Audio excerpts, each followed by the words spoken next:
What's happening, everyone? Welcome to my After Effects tutorial. In this episode, I'm going to show you how to create a motion graphic which looks something like this.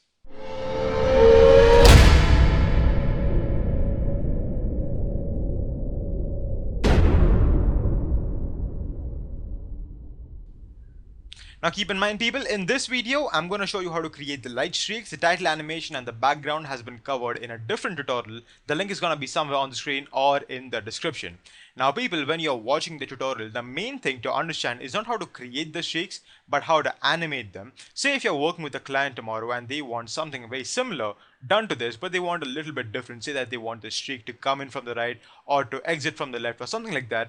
You should be knowing how to animate and customize the streak as per their needs. So I'm going to show you how to do that in the tutorial, and we're going to use a third-party plugin called Trapcode particular for doing this. So get your After Effects ready, like this video on YouTube, subscribe, share it on Facebook, do all that stuff, and follow along with me, people. What's happening, everyone? Welcome to the tutorial section of this video. My name is TJ Style and you guys know what we are gonna learn today. Now, awesome people, if you guys are interested in learning how to create this exact motion graphic, I have done a tutorial on how to do that. In that video, I hadn't talked about how to create the light streaks. So if you were to combine this video right now that you're watching and with the other tutorial in which I show you how to create the background element and the flare flicker and the text, you're going to end up with this exact motion graphic. You'll be able to create it right from scratch without the use of anything else. So and yeah, by the way, for that tutorial I have used Trapcode form for the background, and Trapcode particular was used for creating these light streaks. So in this video we'll tackle the subject of creating these light streaks from scratch with the use of Trapcode particular. Now, I've talked about this before, people. The main thing to take from this video is not how to create the light streak. Creating the light streak is very easy. Animating the light streak, understanding how the animation works, that's a little difficult. So I want you to pay attention on that. And one more time, awesome people, I would just like to, give you guys an idea of what we are going to be creating, just in case if you are, out of ideas as to how you can work with these light streaks. These are superb for motion graphics, transitions, and you can see I've got a few examples over here. Superb for transitions, and they're just very attractive and very nice. Now, all of them, awesome people, doesn't have to be 3D. They always don't have to come towards the camera. You can also work with a very nice 2D style of motion graphics, something like this. See that? It is not 3D at all. It's not coming to the camera, it's just going from one point to another. See that? And I'm going to show you how to do this in this tutorial. Okay, let me just get this recorder out. I actually feel kind of, uncomfortable without this guy. Alright, so the first thing, of course, actually people, this project is a little heavy, so I'm going to close this project. So we are working with After Effects from scratch, fresh After Effects. Alright, so I'm going to create a new composition. I'm going to call this main, and I'm going to keep this full HD, and I'm going to reduce this to 10 seconds, or actually, there we go, 300. That is equal to 10 seconds. Superb. Now I'm going to create a new light first. So I do a right click, new, and light. Now I don't know the keyboard shortcut to this. If you know, good for you, but this is a perfectly applicable way of creating a new light. So I'm going to call this emitter, like that, and I think by default the light type is going to be set to spot. Change that to point, okay, and the color and intensity, all these don't matter. Just make sure that the name is emitter and the light type is point. Click OK, and there we go. Now, in order to understand how the animation works, what we are going to do, how stuff is going to happen, I'm going to create a new camera. So I'm going to hold down Control Shift Alt C. That's the keyboard shortcut that I know. And Control Shift Alt C, that's going to create the new camera for you. Camera 1 is a perfect name. I love the name. And preset is 50mm. Click OK, and superb. Now, to understand and to begin, actually, let me just create a new solid first, so we can understand what's happening. I'm going to call this par for particular. FX and presets, particular. Take that Trapcode and drop it onto your solid.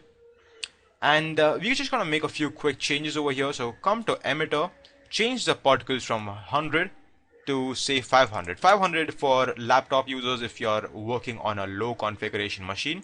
And by the way, 500 is just for now till we get the animation done. After that, we'll have to take this to a very high number. So If you are working on an OK config, on a good config, change this up to 1000. If you're working on a laptop, change it to a 500. Superb. And the first thing, and the next thing to do would be changing the emitter type from point to lights. Make sure, people, that the light that you have created has the emitter name on it. Okay, superb. So that's done. Now velocity, we're going to remove from 100 to 0, and we're going to basically bring everything down to 0. The random seed, I think, should be left alone, but all of these settings from velocity up to emitters size Z, all of them should be 0. So now you can see we get this one part where all these particles are being generated. Alright, now starts the animation process, and that's really funny. Fun. Not funny, fun. Alright, so how do we begin? The first thing to do would be to get a better workspace, because honestly in this I can't understand what is what, where is the camera, where is the light. So the best thing to do is to click over here and select a 4 views layout. Click on that, and now awesome people, you're gonna get top view, active camera, right and front. If you have ever worked with a 3D program before, like say 3ds Max or Cinema 4D, you would kind of get the same feeling that you're working in the same environment. But let me just give you guys a quick update as to how this works. So you're going to look at the same thing with different angles and different views. So this is going to show you the right side view, this is going to show you the front view, this is going to show you the main, the top view, and this right here is the active camera. This is perspective. This is what your audience is going to see when you render. This is how your project or whatever that you have created is going to be rendered. So that's very important to remember. And awesome people, if you guys are working on a small laptop and don't have much real estate on the screen, what you can do is you can work with 2 views over here, 2 views horizontal or 2 views vertical, whichever you're comfortable with. And mainly we're going to work with the top view and the active camera. Just make sure you have all of that set up, and we will be good. Alright, so in my case I'm actually gonna switch it up to 2 views because I want all of you guys to see what's happening. And awesome people, if you want to change which view is what over here, just make sure that you select it. You will get to know that this area, this layout has been selected because it has this yellow triangle, and come over here to active camera and decide which view you want to work with. That is perfect. Now let's get started, people. So the first thing to understand is to where your your streak is going to start, whether you want the streak to come in or whether you want the streak to go out. You can of course reverse the effect in After Effects, but it is just a good idea to start with what you want, not to work the other way around. So what we can do is, and yeah, I have decided that I want my streak to start from the center and then leave the composition. So I basically wanted to start it somewhere over here, and then it should take a curve like this and exit from the composition. Alright, so how are we going to do that? Select your light, hit the P key on the keyboard and start the animation for position, and I'm just going to basically move ahead. Say I'm going to jump to say 20 frames. Right now I'm working with a 30 frame composition, 30 FPS composition. So 20 frames or say 30 frames, 1 full second is a good idea to work with. And now awesome people, I'm just gonna listen, I'm gonna come to my top view. I'm gonna select my camera to understand where is the camera and where is the light. You can see this small thing, people. This is a light and this is the camera. So we basically want the light to go outside the view of the camera. See that? Makes sense, that, people? So we basically want the light to exit the screen. So I'm gonna make it come closer. This is gonna give us that nice 3D look. You can see right now we're having this. We're starting small, and we're as it comes closer to the camera, it's getting big. This is gonna give us a 3D look. This is called the parallax effect. I'm not sure, but that's basically what it means. Is whatever is closer to the camera is gonna be a little bigger, and whatever is further away is gonna appear smaller. Just the perspective study. Basics of sketching. Anyways, so that's what we're gonna do. We're gonna move ahead in time and bring the light closer to the point of camera. See this? And what we want is, we basically want the light to go outside. So we're gonna create this animation.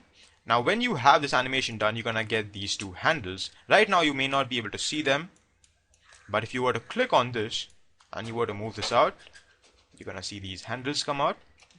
And on the perspective on this active camera, you can see what's happening to our light streak. Now this looks good and everything, but what I want is I don't want my light streak to go down. I want my light streak to come up, right? So what we can do is we can play around with the other axes that we have on our light. So we have Y. If I push that up, you can see that like that. We can also play around with the Z axis to to understand the depth a little better. I think what I'm gonna do is I'm gonna keep it like this so it has like a very nice curve. See that? And now if I was to go back, people, and look at what do we have this light streak. It comes and it goes out. Superb. It looks good, but it doesn't hit the camera. It looks like it just went up. It doesn't come very close to the camera. So what we're gonna do is we're gonna go back to this second keyframe and just bring down the y-axis. Now this is one place where you would want to use the front view, but I think I'm okay. If you guys have if you have a dual system wherever you are, at your home or at your work, then you can use that, but I think I'm okay for now. And if you're working with a laptop, I think you can do work without the front system anyways. So you basically get two handles over here. Okay, you get this one over here and you get the second one right here. So you can also manipulate this, something like this. And once again, I'm not getting the feeling that it is gonna hit the camera. It goes like on top of the camera. So in order to create that fake effect, that fake hit effect, we're gonna move to our second keyframe and bring down the y-axis just a little bit, something like this. See that? That looks a lot more realistic. You can see, as when it comes close, it gets this blurry effect. This is called depth of field, right? Very nice effect. Gives a very nice realistic look to our streak.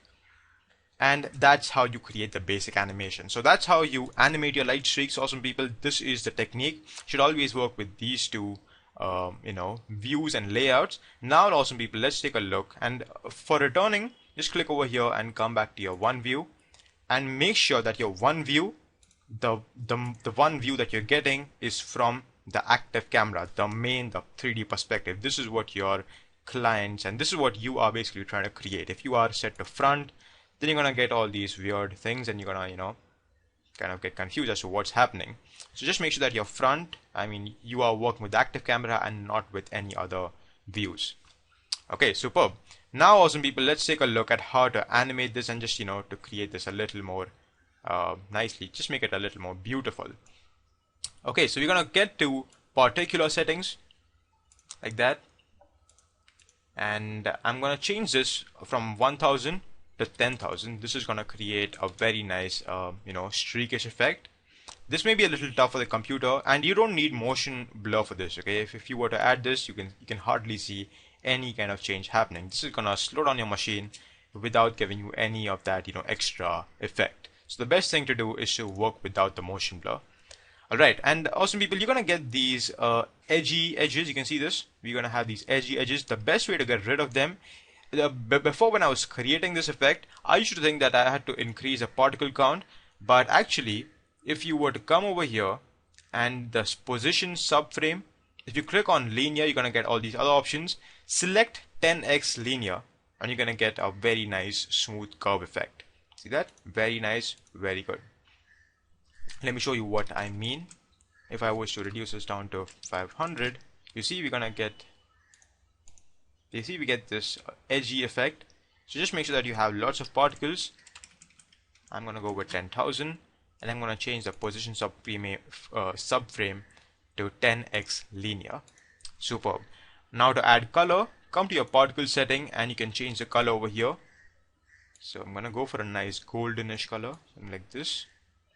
And change the blend mode over here in particles, not for the solid but for the particle transfer mode, from normal to add, and you get this effect. Now this may be a little too intense. Let me just oh my god, like that. Okay, looks good. Now what we can do is we need to add that curvish effect. We don't want the edges of our particle system to be circularish, right? We want it to have that nice taper end. So now what we can do is we can come in the particle settings, come to say size over life, click on that and change this to just basically take the fourth preset. Click over here and you're gonna get a nice tapered edge. See that? And we're gonna do the same thing with opacity over life. Take the fourth preset. You're gonna get a very nice tapered effect. Now the problem is that you're getting this problem that our that the end of our particles is like the start point of our particle is a very circularish. So we're gonna change the life of the particle from 3 seconds to 1 second. That's basically saying that the particle is gonna get like that. Then awesome people, what I'm gonna do is I'm going to add in an emitter that is gonna basically tell particles to stop emitting particle after a certain point of time. So I'm gonna move this keyframe ahead in time, and now I'm just gonna bring this to 0. See that? Perfection. Like that. See that? It's a very nice effect, awesome people. It's been used in lots of commercials. And once again, the main topic of this video tutorial was not to show you how to create the streak, but rather how to animate the streak. That's more important. Now if I want, I can go in and change the animation whenever I want, wherever I want. I can, first thing of course is to change the views so that you can work better. And just make sure that you're working with the top and the active camera. Now I can select the camera like this and understand where my streak is. So if I want to, I can make this go over here, change this all the way around, something like this, go back to my first keyframe and maybe move this around just to see what happens. And sometimes things may not work out like you want them to, but that doesn't mean you're gonna give up on the technique, right? Just work on it a little. Maybe you won't get it right in the first time. Maybe you'll have to experiment with the posture and with the keyframings a little bit with this whole thing. But trust me, it's definitely one of the effects that deserve this much time. Alright, so that was my tutorial on how to create streaks of light in Adobe After Effects with the use of Trapcode, particular people. And awesome people, yeah, one more thing I would like to say, that if you are giving let me just do this. If you're giving this off to someone else, just make sure that you're giving them the open file, okay? Because if they ever want to customize the color, the best way to do that is to come over here and change the color from here. If you were to use hue and saturation and all that, it is not gonna give you a very genuine effect, okay? It's gonna take away a little bit of the detail, and in the end it won't look nice. So just make sure you have that in your mind when you are rendering it as a AVI file or as an MOV file for your clients or for your friends and stuff. Just tell them that if they want the color to be changed, to tell you and not use hue and saturation. It won't give them a very genuine-ish effect. Alright, so that was my tutorial on how to create light streaks in Adobe After Effects with the use of Trapcode Particular. My name is TJ Style, everyone. Take care. Please subscribe, like my YouTube video, and like my Facebook page. The link is going to be in the description. Take care, everyone, and I will see you all